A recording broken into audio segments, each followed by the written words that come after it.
Okay, మానవతరాయ్ గారు, so ఇప్పుడు అధికార పార్టీలో ఉన్నారు కాంగ్రెస్ పార్టీ. ఏంటి కాంగ్రెస్ పార్టీ స్టాండ్ ఏంది? ఎందుకు మౌనంగా ఉంది కాంగ్రెస్ పార్టీ ఇంత జరుగుతుంటే? మౌనంగా ఎక్కడున్నది? మహేష్ కుమార్ గౌడ్ గారు విలేకరుల సమక్షంలోనే ఇది సరైన పద్ధతి కాదు, మార్వాడీలు మన వాళ్లే, ఈ ఉద్యమాన్ని చేయటం మంచిది కాదని స్పష్టంగా చెప్పారు. మా జాతీయ పార్టీ జాతీయ భావాలు ఉంటాయి మాకు. రాహుల్ గాంధీ గారు పొద్దున్న లేస్తే జేబులో రాజ్యాంగాన్ని పట్టుకొని సంవిధాన్ బచావో అని తిరుగుతున్నారు. అట్లాంటప్పుడు భారత రాజ్యాంగాన్ని చదవని వాళ్ళు ఈ పనులు చేస్తున్నారు. అంబేద్కర్ ని అంటే ప్రేమ లేని వాళ్ళు ఈ పనులు చేస్తున్నారు. అంబేద్కర్ రాసిన రాజ్యాంగంలో ప్రాథమిక హక్కులు ఏముంది? 12 నుంచి 35 వరకు మనుషులు ఎక్కడైనా బతకొచ్చు, ఈ భారతదేశ పౌరులు ఎక్కడైనా బతకొచ్చు, జీవించవచ్చు. అంటే ఆర్టికల్ 21 ఏం చెప్తుంది? జీవించే హక్కు ఉన్నది. 14 నుంచి 19 వరకు వాళ్ళు స్వేచ్ఛగా భావ ప్రకటన ప్రకటించుకోవచ్చు, వ్యాపారాలు చేసుకోవచ్చు. ఈ దేశంలో ఒకప్పుడైతే జమ్మూ కాశ్మీర్లో అవకాశం లేదు. ఇప్పుడు జమ్మూ కాశ్మీర్లో కూడా ఆర్టికల్ 370 తీసేసిన తర్వాత ఎవరైనా ఎక్కడైనా ఏ వ్యాపారాలు చేసుకోవచ్చు అని ఉంది. మరి అంత మాత్రాన గో బ్యాక్ అంటాం అనేది సరైనది కాదు. నేను మొదటి నుంచి వాదిస్తూనే ఉన్నాం మేము. దీన్ని ఇక ఇష్టం వచ్చిన వాళ్ళు రకరకాల రంగులు ములుపుకొని పులిహార కలిపేసి ఇక ఇది మావోళ్ళు అని చెప్పి హిందువులని, ఇది ముస్లింలు అని చెప్పి దీన్ని ప్రాంతీయ విద్వేషాలు, కుల విద్వేషాలు, మత విద్వేషాలు రెచ్చగొట్టే విధంగా టీవీలో మాట్లాడటం, ఎవరు ఇష్టం వచ్చినట్టు వాళ్ళు చెప్పడం. అసలు రాజ్యాంగం ఎవరు మాట్లాడలేదు. భారత రాజ్యాంగం ఏం చెప్తుంది? ప్రజలు ఎట్లా నడుచుకోవాలి? అందుకే నేనేమంటున్నా, చాలా మంది ఇప్పుడు రాజ్యాంగాన్ని కొని తెచ్చుకొని చదవండి. అంబేద్కర్ రాసిన రాజ్యాంగంలో ప్రాథమిక హక్కులు ఏమున్నాయి? మనం ఎవరిని వెళ్ళిపోమనాలి? అసలు ఈ దేశంలో అసాంఘిక శక్తులు ఎవరైతే ఉన్నారో, అక్రమ వలసదారులుగా ఉండి ఈ దేశంలో విద్వేషాలు సృష్టిస్తున్నారో, ఉగ్రవాదాన్ని పెంచి పోషిస్తున్నారో, మన దేశ భద్రతకు ముప్పు. కాబట్టి అట్లాంటి వాళ్ళని గోబ్యాక్ అనాలి. సాటి భారతీయుడు ఇంకెట్లా మార్వాడి అనేవాడు ఎట్లా వచ్చిండు అసలు ఇక్కడికి? 250 సంవత్సరాల క్రితం 6వ నిజాం నవాబు ఇక్కడ వ్యాపారం అంటే ఒక దేశంగా ఉంది. అప్పుడు ఇక్కడ వ్యాపారాల నైపుణ్యం కోసం వాళ్ళకి నైపుణ్యం అని గ్రహించిన తర్వాత గుజరాత్కు వెళ్ళి, తర్వాత రాజస్థాన్కి వెళ్ళి అక్కడ మహారాజులతో ఒప్పందం చేసుకుని మార్వాడీల రక్షణకు ఎటువంటి ఇబ్బంది ఉండదు, నేను చూసుకుంటా అని చెప్పేసి వాళ్ళని పట్టుకొచ్చారు. వాళ్ళు సాధు స్వభావాలు అంటే వాళ్ళు వెనకేసుకు రావట్లే. నేను ఒక 20 సంవత్సరాలు నేను కూడా వలసవాదిని. ఖమ్మం నుంచి ఇక్కడికి వలస వచ్చింది. నేను కూడా ఇక్కడ చదువుకోవడానికి వచ్చి రాజకీయాల్లో ఉన్నా. ఇక్కడ రాజకీయాల్లో వండుకుంటూ పని చేసుకుంటూ ఉంటున్నా. అంత మాత్రాన ఇప్పుడు నన్ను ఎవడన్నా రేపు హైదరాబాద్ లో పుట్టి పెరిగినవాడు యాదవో దళితుడు లేకుంటే ఇంకెవరో గోబ్యాక్, నువ్వెవరో హైదరాబాద్ ఖమ్మం నుంచి వచ్చి రాజకీయాలు చేస్తున్నావు గోబ్యాక్ ఉంటే అర్థం ఉంటుంది? అసలు ఈ వాదనలో పసలేదు. ఇదేంటంటే ఎవరో ఏదో వ్యక్తిత్వాన్ని, వాళ్ళ యొక్క ఉనికిని కాపాడుకోవడం కోసం ఎత్తారు. అదైతే ఈ గొడవకు ముందే వచ్చి సోషల్ మీడియాలో పోస్టులు పెడితే టోల్ కిట్ అంటారు కదా, చర్య తీసుకోవాలంటే ఇప్పుడు అక్కడ జరిగిన ఘర్షణ జరిగింది, చట్ట ప్రకారం చర్య తీసుకున్నారు. చర్య తీసుకుంటే అదేంది? గోబ్యాక్ అన్నది థ్రెటన్ చేయడం, అది ఫిర్యాదు. అది ఎవరు చేయాలి?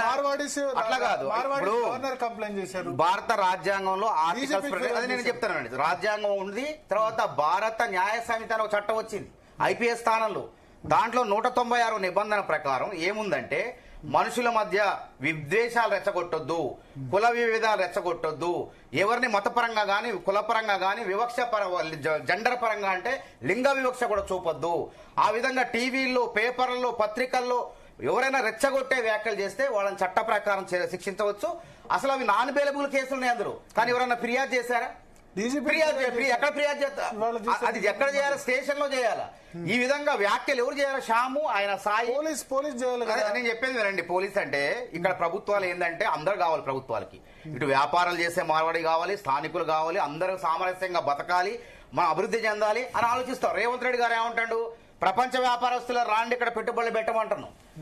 ఈ విధంగా ఈ రాష్ట్ర అభివృద్ధి కోసం అడుగుతున్నాం. ఈ ఉద్యమం వల్ల ఏమైందంటే ఇలా పన్నులు ఎగ్గొట్టే వాళ్ళు ఒళ్ళు జాగ్రత్త పెట్టుకుని పన్నులు కట్టే అవకాశం ఉంది. కేవలం బీజేపీ పార్టీ మాత్రమే మార్వాడీలకు అండగా ఉంది, మిగతా పార్టీలు కొంత మౌనం వహిస్తున్నాయి. ఈ మార్వాడి గోబ్యాక్ మేము మొదట నుంచి కూడా న్యాయాన్ని, ధర్మాన్ని, రాజ్యాంగాన్ని మాట్లాడుతున్నాం.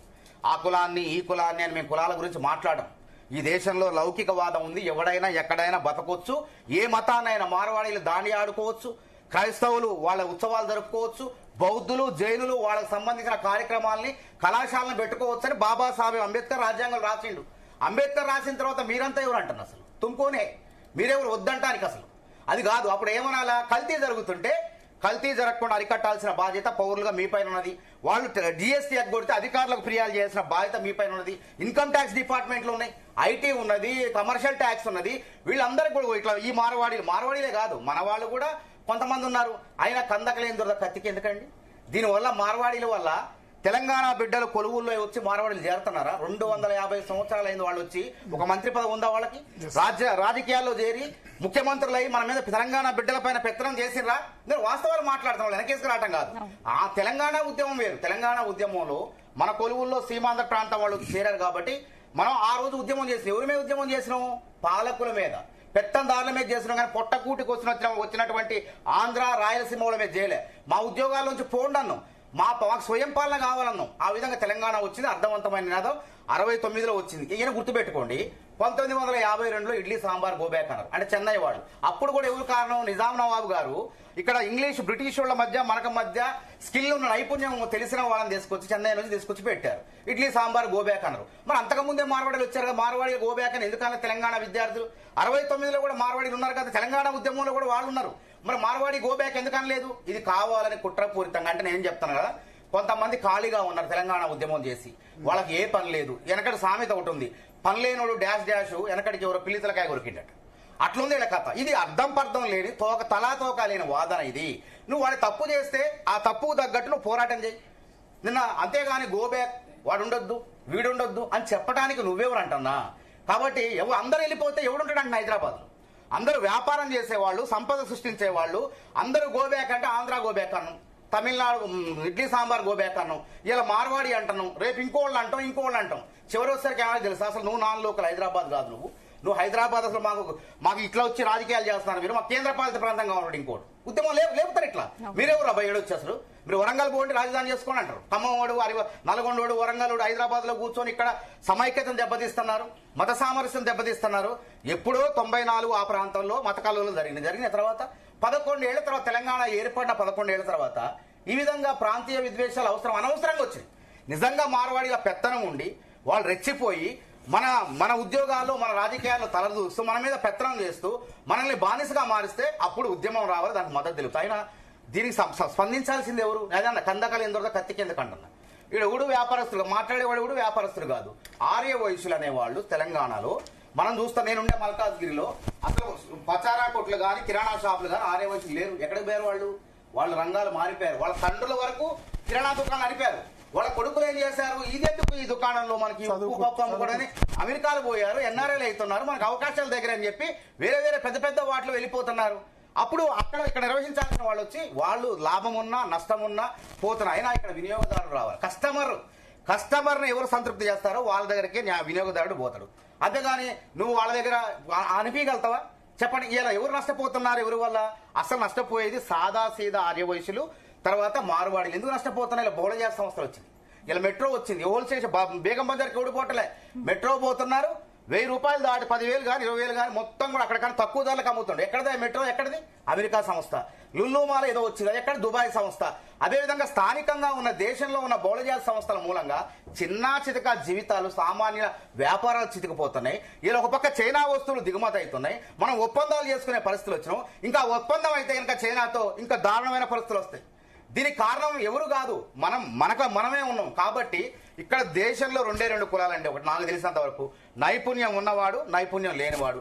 భర్త గారికి నైపుణ్యం ఉంది కాబట్టి జర్నలిజంలో సుదీర్ఘకాలం ఉండుకుంటూ ఇక్కడ ఈ జీ న్యూస్ వరకు హెడ్ గా ఉంటున్నారు. మీకు నైపుణ్యం ఉంది కాబట్టి మీరు జర్నలిస్ట్, నాకు నైపుణ్యం ఉంది కాబట్టి నేను రాజకీయాల్లో కొనసాగుతున్నా అంతే. కాబట్టి కులాల ఆధారంగా, మతాల ఆధారంగా దీన్ని తూనీకలేస్తే ఈ సమాజం అసలు ఎక్కడ పోతున్నాం? మనం ప్రపంచీకరణ నేపథ్యంలో ఉన్నాం. మనం ప్రపంచీకరణ నేపథ్యం అంటే ఏంది? ప్రపంచంలోని దేశాలు, గ్రామాలు, భారతదేశం అన్ని కూడా ఒక దగ్గరకు వచ్చేసి వ్యాపార మార్గాలు అనుసంధానం వేసుకొని మన వస్తువులు వాళ్ళకి, వాళ్ళ వస్తువులు మనకి, వాళ్ళ సాంకేతిక పరిజ్ఞానం మన సాంకేతిక పరిజ్ఞానం మనం బదలాయించుకుంటూ అభివృద్ధి చెందుతున్నాం. ఈ అభివృద్ధి చెందే కాలంలో ప్రపంచవ్యాప్త పెట్టుబడులను ఆహ్వానించే తరుణంలో నువ్వు అని వాళ్ళని లింగ వివక్ష చూపుతూ, జాతి వివక్ష చూపుతూ పొమ్మంటాం తప్పు. నిజంగా మార్వాడి వల్ల ఏదైనా తప్పైతే వాళ్ళు కూడా ఇక్కడ సంబంధాలు చేసుకుంటున్నారు, వైవాహిక సంబంధాలు కూడా చేసుకుంటున్నారు. నాకు తెలిసి ఇక్కడ హైదరాబాద్ లో చాలా మంది చేసుకున్నారు. దళితులను చేసుకున్నారు, మార్వాడీలు, బీసీలను చేసుకున్నారు. మార్వాడీలు అంటే అగ్రవర్ణాలే కాదు, మార్వాడీలు అంటే మార్వాడీలో కూడా కింది స్థాయి కులాలు కూడా ఉన్నారు. మరి చాలా మంది తెలియదు అసలు మార్వాడి అంటే